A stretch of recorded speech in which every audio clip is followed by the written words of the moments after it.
Welcome Superman fans to your speeding bulletin for the week October 26th and November 1st, 2012.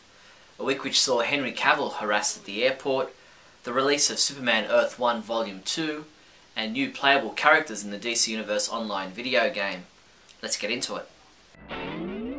In movie news, Gala Chair Deborah Snyder was joined by her husband Zach and Man of Steel cast members Christopher Maloney and Henry Cavill at the Arthritis Foundation's Commitment to a Cure Awards Gala. The gala was held on Thursday, October 25th at the Beverly Hilton Hotel. A Man of Steel experience was auctioned off, but we've not heard any word yet on who won it or how much it sold for. Henry Cavill was asked a bunch of questions by fans and reporters as he headed out of LA at the airport after the Arthritis Foundation's gala, and was asked about being the first non-American to take on the role of Superman. There's always something like that attached to every role, but people have been cool in the past. I mean, people weren't fond of the idea of Daniel Craig playing Bond, but then he blew it away and he's the best Bond yet. E-Online caught a word with director Zack Snyder at the Arthritis Foundation Gala and asked him whether we're likely to see further Superman films after Man of Steel. He said, "We like to take one step at a time and not curse anything." While Christopher Maloney, who plays Colonel Hardy, said, "I just keep telling everyone it's a reimagining and something that you've never seen before in your life. How a superhero is portrayed, the journey he gave him, and how it's filmed. You've never seen anything like it." In TV news, we now know that the 9 items in the Best of Warner Bros. Superman TV collection will include Max Fleischer's Superman animated shorts, the Superman Serial Complete 1948-1950 collection, Adventures of Superman The Complete First Season, New Adventures of Superman cartoons, Ruby Spears' Superman animated series, Lois and Clark The Complete First Season, Superman the Animated Series Volume 1, Smallville Season 1, and Superman Doomsday Animated Movie. This DVD collection is expected to be available in May next year. Superman comic books we reviewed this week included Superman number 13, which was reviewed by Adam DeChannel, who gave it a 3 out of 5, saying, "Superman's powers are now at a ridiculous level." Sean Morrissey reviewed Teen Titans number 13, saying, "The more you read it, the less you'll care," and he gave it a lowly 1 out of 5. Sean also reviewed Superman Beyond number 10, saying, "Flat out meritorious," and he gave it a 5 out of 5. While Smallville Season 11 Chapter 21 was reviewed by Mark Pritchard, who called this issue pretty much above reproach, and he gave it a high 5 out of 5. Superman comics available this week from October 31st include Action Comics Annual number 1, Superman Family Adventures number 6, Batman Beyond Unlimited number 9, Superman Earth 1 Volume 2 graphic novel, Absolute Final Crisis hardcover, and Dark Knight Returns Superman vs. Batman statue is also available this week. Warm and soft, these Superman robes are great no matter whether you're facing off with your arch nemesis or just heading out to grab the mail or newspaper. Like this DC Comics Superman bathrobe available for $59.99, or purchase a classic Superman satin robe for just $34.99. These and other great bathrobes are available from your one-stop Superman shop, the Superman Homepage online store at supermanhomepage.com/shop. In other news, Sony Online Entertainment revealed this week that Lex Luthor and Steel are now available as Legends PvP playable characters in the DC Universe Online video game. Lex Luthor is a good damage dealer, while Steel is more of a support character. More details are available at dcuniverseonline.com.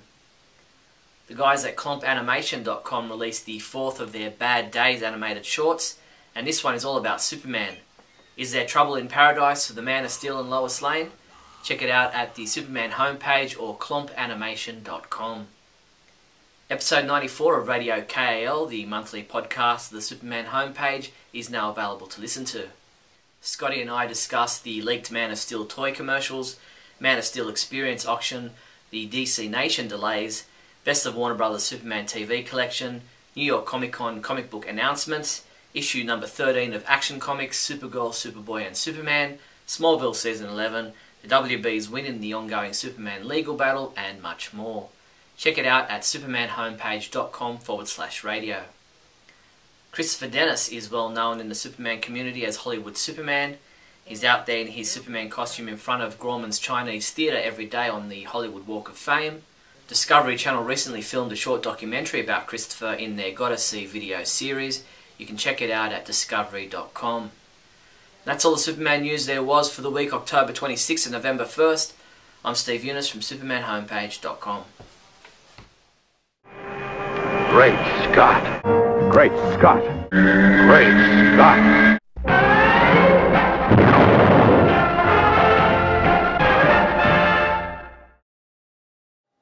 Hello everyone and welcome to another edition of Great Scott. I'm Scotty V and thanks for watching. Well, it's been a long campaign and now that it's almost time for you to decide which candidate to go with, I thought on this particular episode I would try and help you.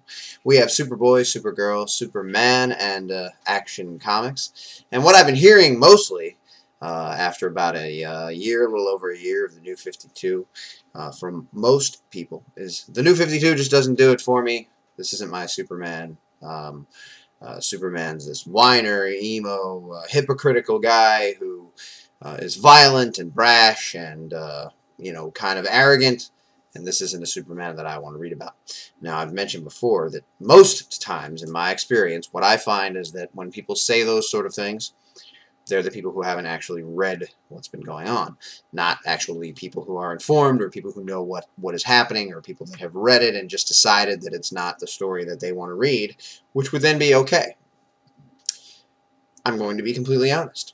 I do not just buy anything that has an S on it just because. And I do have a lot of shirts. I do have a lot of statues and things. And Superman, obviously, is my favorite. And I think he's the greatest comic book hero ever written. And I think that's evident. But if the stories aren't good, if the stories turn me off, I will admit that.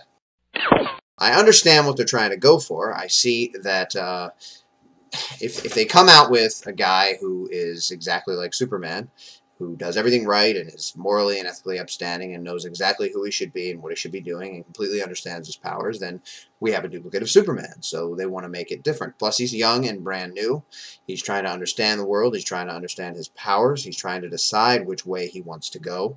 And assumedly, as he always has, he's got DNA from both Superman and from an evil source, which used to be Lex Luthor. We'll see what happens with that. Therefore, possibly, he has something inside him that's leading him one way or another, and eventually he makes the decision to be a hero, ultimately, and stops doing things like robbing banks and such. It's very complicated. There's lots of different things going on, and to me it just seems like it's convoluted and doesn't really have a clear focus. The art also hasn't been good, and the story's just been lacking. That I can say after having read. It's kind of hit or miss for me. You know, most people looked at the costume and said, I can't read a Supergirl with that costume, but I can't come across and say that because then that sounds like I'm ill-informed. Instead, I will say, the New 52 doesn't do it for me. I don't like Supergirl. But what they truly mean is I can't stand that her knees are showing in these weird boots, so I'm not going to read it. Or this isn't really Supergirl, so I'm not going to read it, which I don't know what the deal is. I'm not sure if they're going to go back to the old way or just continue with this or what the situation is, but you got to read it to know whether or not it's good. I've been reading it, and there are good episodes and bad episodes. I would say that, again, it's kind of, they don't seem to know where they're going, and the biggest thing that bothers me with Supergirl is Superman is there. Okay, she doesn't seem to believe that he's telling the truth, that Krypton was destroyed and that he's her cousin and that he's been here all this time. She seems to think that there's something weird going on and that Krypton still exists. Okay, so maybe she wouldn't go to him. But she's going to people like Cyaban, who is the Banshee, who is at most times a villain. So, but she's going to her for a connection to humanity, to try and make her feel more normal, and that girl's anything but normal. And so, but I could see her not going to Superman if she really doesn't believe that he is who he says he is, but I think that Superman would go to her, or at least watch out for her, or try to convince her on a more, you know, level basis, but he doesn't do that. He just kind of ignores that she's there, which doesn't seem like something Superman would do. Grant Morrison has got a weird, wacky style. He kind of comes out of left field and just expects you to get what he's going for, and a lot of times you don't. Many of the stories have been very interesting. I love the way it started. I love that he was a little weaker in his powers. I love that he was brash. I love that he was willing to throw guys around. Is it really that bad that Superman gets a little upset with guys who are taking advantage of other people, who are hurting the little guy, who are doing really bad things while most of us are following the law and getting along in society? I don't think it is. Now, I understand that the fully grown, fully mature Superman does his best to hold back and doesn't really throw guys through walls, but sometimes you get upset, and to me, that makes him even more human, as opposed to just being stoic and able to control all of his emotions all the time. And this was the beginning. This was when he was, you know, as I said, young and trying to learn his powers. It's 5 years before he has become the full-fledged Superman. He's wearing the jeans and the shirt. And again, most people, oh, that outfit is stupid. I can't read that. And maybe it is, maybe it isn't, but it's the story that matters. And it makes sense to me that a guy who has these powers wouldn't necessarily have a fully formed costume and would wear whatever just to go out and do good in the world. And he really is doing good, and he still stands for all the things that Superman has always stood for: truth, justice, those sort of things. The little guy, 5 years into the future, and all the other heroes are around, and he is fully formed and fully mature. It's really a heavy story. There's a lot of dialogue. There's a lot of Clark Kent scenes. There's a lot of Daily Planet stuff. The supporting cast that everybody complains was never there before is back. And still we get complaints that he's hypocritical. He does things like quit his job and then think that he shouldn't have done it. But that, again, makes him more human when he steps up and says, I stand for truth, justice, and the American way, and you guys are screwing around with those concepts when you lie, when you spread rumors, when you sensationalize, when you simply make up stories for entertainment. You're not really telling the truth. You're not really telling the news, and I'm not going to stand for it anymore. Who's with me? And he walks out. Then after the fact, he says, I don't know if I should have done that, because now what am I going to do? But that's a normal reaction for anyone when they quit their job, especially when it's something so important to him, his career. You know, a lot of people feel that that sort of thing is essential to who you are, where you work. Not so much work, but when you really have something you're passionate for and it's your life. Aside from being Superman, he really cares about the truth. He really cares about reporting the news. And this has been in place since episode 1, issue 1, Superman, where he complained about Morgan Edge taking over. He complained about the Daily Planet being a multimedia news conglomerate and said that it was sensationalized and it wasn't really in place anymore for telling the news. So finally, it's come to a point where he has to walk out on it. So I would say the New 52 is hit or miss in a lot of places. On the Superman front, I'm reading some other books that I like as well. But, you know, it's in its infancy stages, so it needed some time, and they're building, and there's some things happening. I'm hoping with the new creative team on Action, we're going to see some better things happen. It's going to be a little more cohesive. It's going to be a little more easy to understand. And we have Hell on Earth coming up, which could be anything.